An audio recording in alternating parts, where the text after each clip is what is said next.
The advert has ended indeed. Kwesi Appiah is making a return to being the coach of the Black Stars. In life, some people believe in second chances, and he is getting his. That's why we welcome you to the Sports on Pulse. I'm Gary Al Smith. So, James Kwesi Appiah, 56 years, having another bite of the cherry. Will he be able to take the Black Stars where he could in the first time? Don't forget that he was in the job between the years of 2012 to 2014, took the team to the AFCON semis in South Africa, and then took the team to the World Cup first round. He was beset, some would say, and disappointed and betrayed by the system, where because of the flying, of the over $3 million to Brazil, there was so much that went wrong, and eventually the atmosphere was poisoned enough that his job became untenable. We spoke to Kwesi Nyantakyi, GFA president, and he spoke to Ridwan Ibrahim Asante to get his views on the appointment and other issues. Kwesi Appiah was chosen because he scored the highest marks on the score sheets of all the interviewees who took part in the selection process. He got the highest marks, and so he got the highest average mark, and that ranked him first among the 3 people who were interviewed. We heard rumors. Do you care about, just responding to them, that there was pressure from Ghanaians and also even some members of the new government trying to get a local man by force to lead the Black Stars? Well, I haven't heard that, but I can confirm to you that Kwesi Appiah was chosen on merit. He was not chosen because he's a Ghanaian. Out of the 3 people who were interviewed, in fact, out of the 95 people who applied, and later the 3 people who were interviewed, we thought he was the best. He was the best. So he won on merit, not because he's our countryman. Have you streamlined things for him now with respect to his tenure? How long will he be in charge? What should be his immediate targets and all that? Has that been put into consideration? Yeah, we decided that we're going to offer him an initial term of 2 years, renewable, and he will start work on the 1st of May. And also, in terms of the benchmarks, we will discuss with him. We already know what we want, and so we're going to sit down and discuss with him and find out if he has any difficulty in achieving those targets that we're going to set with him. And if he has any personal targets he wants to share with us, we'll consider that. And then all of these will be reduced into the contract, and then we take off immediately. If there are any mistakes he did during his first tenure, what would you like to see him correct as he takes charge of the Black Stars for a second time?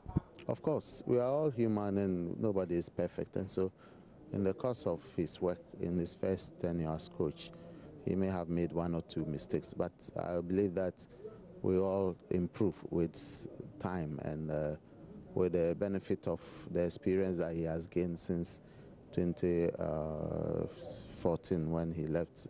He's a better person now, and I think he will do a better job than when he previously was the coach. How would he work like when 2 of our executive committee members were on the record to have opposed his coming? Who are they? Kojo Yanka himself, and then Wilfred say, at the meeting, yeah, they all denied it. No, if you just Google, you can get a quote attributed to them. Well, I just wanted to be sure. I asked them. Googling is one thing, and confronting the person is another thing. So they denied it? They denied it in the presence of the executive committee, because it's untenable, it's unprofessional for a member of the committee to go to the media ahead of a search committee whose report was yet to be received by the committee, the executive committee.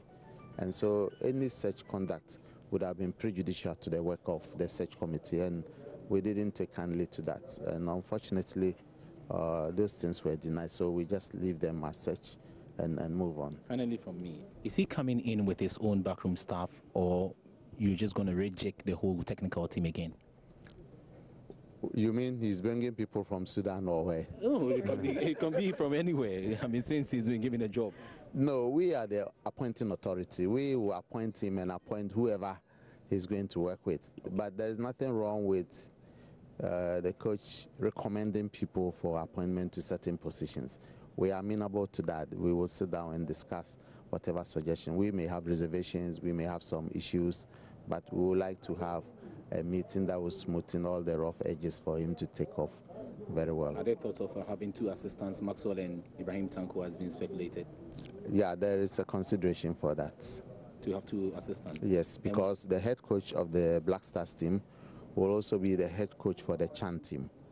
And so we thought that it will be wise for the person to have two assistants who will assist in managing the two teams.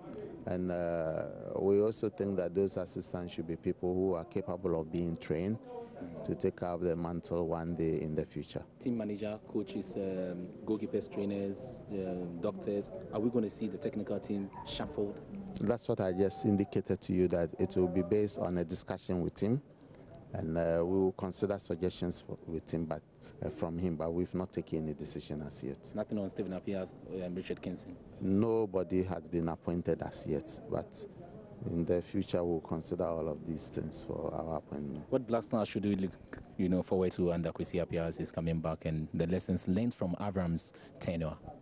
We want the Black Stars to win trophies, so the ultimate objective of the executive committee and whoever will be given the mantle, as we've done with Kwesi Appiah, is to ensure that we win trophies, African Cup of Nations, World Cup, and so forth and so on. Qualifying to the World Cup 2018 after yes. the past start. To do some analysis on this trending topic, breaking news really, is Michael Otia J, who works with the TV3 Network Limited here in Accra. Thank you for your time, Michael. Your initial thoughts on the reappointment of Kwesi Appiah? Well, if there was any surprise, it has to be just when it was announced. I've always known for quite some time that he was likely to return as Black Stars coach. I was even more convinced when I saw that shortlist. I always have been convinced that maybe Hugo Bruce was simply using Ghana as a pawn in this complicated game with the Cameroon Football Federation. I don't think that Willie Sagnol was a good candidate, not because of those risks blemish, but largely because I think purely as a coach that Appiah understands what it takes to work in this environment more than. Now, yeah. It wasn't just a big surprise. The thing, though, is that like everything else, it's a risk. It's a risk for himself. It's a risk for the Ghana Football Association. The tasks are huge. But I think that if anybody is capable of doing it, it has to be a man who understands this team inside out more than anybody. Okay. Now, the concern for a lot of people is that Kwesi Appiah is coming back with really the same skill sets that he had in 2012 when he was being appointed. Do you think that in the intervening period when he was sacked till now, anything about him has changed? Well, I think if anybody sees the same skill sets, obviously you carry the same skill set. You would have carried the same skill set from your previous workplace to now in the intervening 2 years. What you would have gained would have been a better understanding of the way things work. Maybe your speed would have increased. Maybe your accuracy would have become better. And it must work in the same way for a coach. I know Appiah personally, and I have a long relationship with him. I think that to start with, and for an absolute fact, he knows that he definitely made mistakes with that World Cup squad. He knows that Kevin Prince-Watson was a mistake. Maybe ACN was. I think he would understand the influence of player power a lot more. And I personally think that in the period since then, he would have learned to become even more firmer in decision making than he would have. I also think that in the intervening period, he's learned that it's not everything that you say.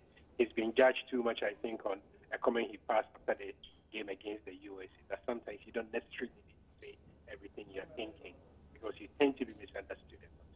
But something definitely would have changed intervening in this period.